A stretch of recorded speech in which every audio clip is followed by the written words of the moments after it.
Welcome to The Making of a Nation, American History in VOA Special English. During the first half of the 19th century, leaders of the United States could find no answer to the question of slavery. The dispute grew more threatening after the war with Mexico in 1849. Northern states refused to permit slavery in the new territories of California and New Mexico. Southern states declared that they had a constitutional right to bring slaves into the new lands. The South was ready to secede, leave, and break up the Union of States. Then, in 1850, Senator Henry Clay of Kentucky offered a compromise to avoid secession and a likely war between the North and the South. He said the Union was permanent and created for all future Americans. He attacked the South's claim that it had the right to leave. He warned that the war which would follow Southern secession would be long and bloody. This week in our series, Jack Moyles and Lou Rowland continue the story of the Compromise of 1850. Extremists on both sides opposed Clay's compromise proposals.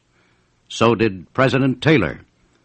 The president had hoped that Webster, Clay, and other Whig Party leaders would support his own limited plan of statehood for California. The president's feelings were hurt when none of the party leaders thought that his idea was important. The president's chief advisor, Senator Seward of New York, was also against Clay's proposals. Seward strongly opposed slavery and did not believe it was right to compromise on it. 1 week after Clay spoke, Senator Jefferson Davis of Mississippi explained his position. He did not say much about Clay's proposed compromise. Davis was sure that no good would result from it, not even from stronger laws on the return of escaped slaves. He said these laws would not be enforced in states where people opposed slavery. Senator Davis said that what was needed was a change in the North's policy toward the South. He said the North must recognize the rights of Southerners, especially the right to take slave property into territories of the United States. Davis said Congress had no right to destroy or limit this right. He admitted that the old Missouri Compromise of 1820 had limited the right to take slaves into the territories. He said the 1820 Compromise worked, not because Congress passed it, but because the states agreed to it. Senator Davis said the North was responsible for the growing split, because the North was trying to get complete control of the South. He said if these efforts were not stopped, the North someday would be powerful enough to change the Constitution and end slavery everywhere. Davis warned that the South would never accept this.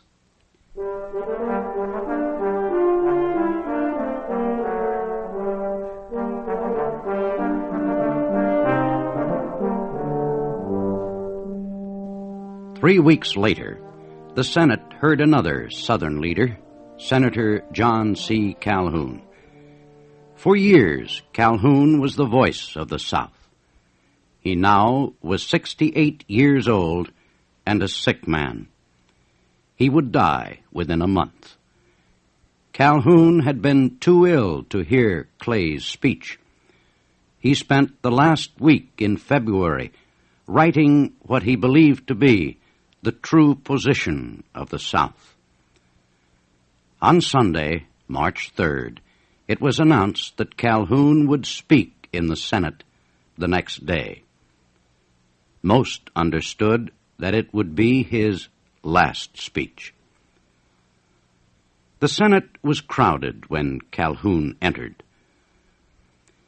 One by one, friends came up to speak to him. The old man's long gray hair fell to his shoulders.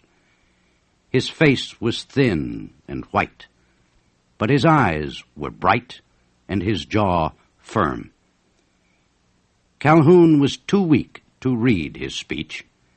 He asked Senator Mason to read it for him. Calhoun said that for a long time he had believed that the dispute over slavery, if not settled, would end in disunion. Calhoun said it was clear now to everyone that the Union was breaking apart, that the ties that had held the North and South together were breaking, one by one. 3 churches, once united across the nation, now were split between North and South. The 2 major political parties, he declared, were divided in the same way. Calhoun said, the North was responsible for all this, because it had destroyed the political balance between the 2 parts of the country. As the population of the North had grown large, he noted, that part of the country had seized political and economic control. The North had passed tariff bills that the South opposed. It had filled most of the offices in the federal government. It closed the new territories to Southern slaveholders. And, said Calhoun, it had viciously attacked the Southern institution of slavery.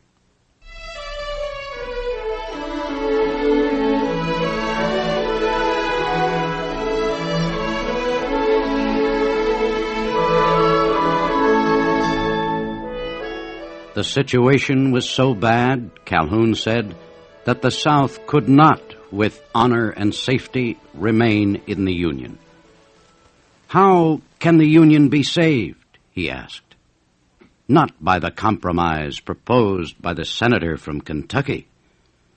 There is but one way, a full and final settlement with justice of all the questions disputed by the 2 sections. The South asks for justice, simple justice, and less she ought not to take. She has no compromise to offer but the Constitution, and no concession or surrender to make. She has already surrendered so much that she has little left to surrender. Then Calhoun listed the things the North must do to satisfy the South. He said it must give the South an equal right in the new territories of the West.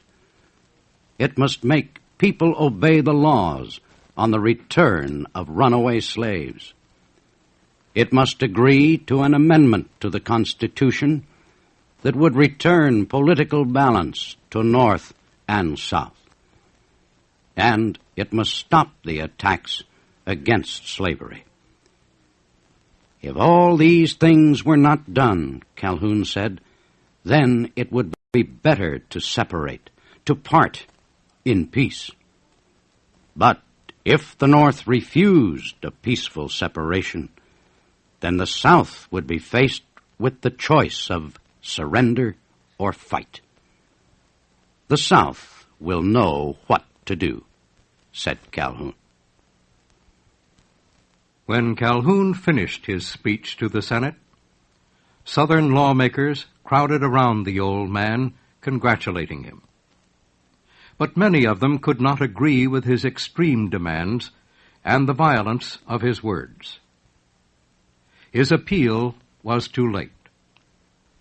Most Southerners believed that Clay's proposals were a reasonable way to settle the difference and protect the Union. Clay was worried that his compromise might be defeated by Northern votes. Many in the North felt slavery was wrong. They opposed the compromise because it might permit slavery in the New Mexico Territory, and because it called for stronger laws on the return of slaves who had escaped to the North.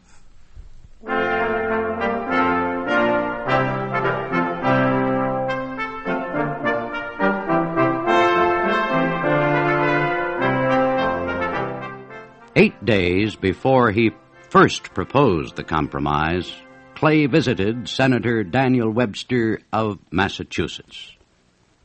A friend of Webster's described the meeting in these words: "Mr. Clay came to Mr. Webster's house and had a long talk with him about the best way to settle the difficulties growing out of slavery and the new territories. I heard part of their conversation. Mr. Clay left after about an hour. Mr. Webster called me to his side and spoke to me of Mr. Clay in words of great kindness. He said he agreed generally with Mr. Clay, that he thought Mr. Clay's purpose was great and highly patriotic. He said Mr. Clay seemed to be very weak and had a very bad cough, that he was sure Mr. Clay wanted to do something for the good of his country during the little time he had left on earth. Mr. Webster said further that he thought Mr. Clay's plan was one that should be satisfactory to the North and to the reasonable men of the South. He said he believed that he could support all of it and would work for its approval in the Senate." Webster planned to speak in support of Clay's proposal, but he would wait until the best time for declaring it. He decided to make it on March 7th, just 3 days after Calhoun's speech was read to the Senate. Webster was 68 years old as Calhoun. His voice was weaker now, but his words rang with the same strength as years earlier.